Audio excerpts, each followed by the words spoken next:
Welcome to Jayer's dairy treasure. இன்னைக்கு என்ன lunch box ரெசிபின்னு பார்க்கலாம்.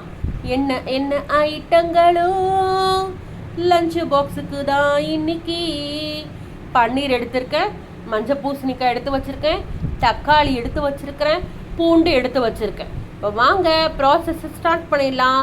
இப்போ ஒரு பேனில் கொஞ்சமாக எண்ணெய் விட்டு கடுகு ஜீரகம் தாளிச்சுக்கோங்க, பூண்டையும் போட்டுக்கோங்க, நல்லா இதை வறுத்துக்கோங்க, சூப்பராக இருக்கும். அது மேலேயே பார்த்தீங்கன்னா பன்னீரையும் போட்டுட்டு எல்லாமே சேர்த்து ஒன்றா போடுற அளவுக்கு நல்லா மிக்ஸ் கொடுத்துட்டு ஒரு 10 நிமிஷம் இதெல்லாம் சேர்ந்து ஒன்றா மிக்ஸ் ஆகட்டும்.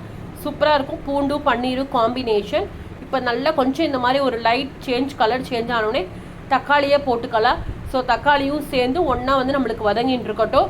அதுக்குள்ளே இந்த பக்கம் பேனில் கொஞ்சமாக கடுகு ஜீரகம் எண்ணெயில் விட்டுட்டு காஞ்ச மிளகா காரத்துக்கு போட்டுட்டு மஞ்சள் பூசணிக்காய் சூப்பராக கட் பண்ணி எடுத்து வச்சுருக்கேன், அதையும் இதில் போட்டுடலாம்.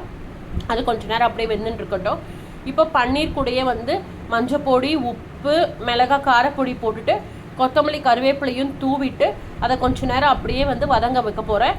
மஞ்சள் பூசணிக்காவை நம்ம தண்ணியெலாம் எதுவுமே விட வேண்டாம், உப்பு மட்டும் போட்டுட்டு சிம்மில் வச்சுட்டோன்னா அது பாட்டுக்காக வெந்துட்டு இருக்கட்டும். ஸோ இப்போ பன்னீரில் பார்த்திங்கன்னா சாதத்தையும் ஆற வச்சுருக்கேன், அதையும் இதில் போட்டுட்டு தேவையான அளவுக்கு மிளகு பொடி பெப்பர் பொடி ஃப்ரெஷ்ஷாக அரைச்சி வச்சுருக்கேன். ஸோ அதையும் இதில் போட்டுட்டு கொத்தமல்லி கருவேப்பிலையை தூவிட்டு கொஞ்சம் நேரம் அப்படியே வச்சுட்டேன். இப்போ பாருங்கள் மஞ்சள் பூசணிக்காவும் எனக்கு அழகாக ரெடி ஆகிடுச்சு. மேலே கருவேப்பிலையை மட்டும் தூவி விட்டுருங்க, செம்ம எம்மையாக இருக்கும். இந்த ரைஸுக்கு தொட்டுக்கிறதுக்கு இந்த மஞ்சள் பூசணிக்காய் ரைஸ் அவ்வளோ எம்மையாக இருக்கும்.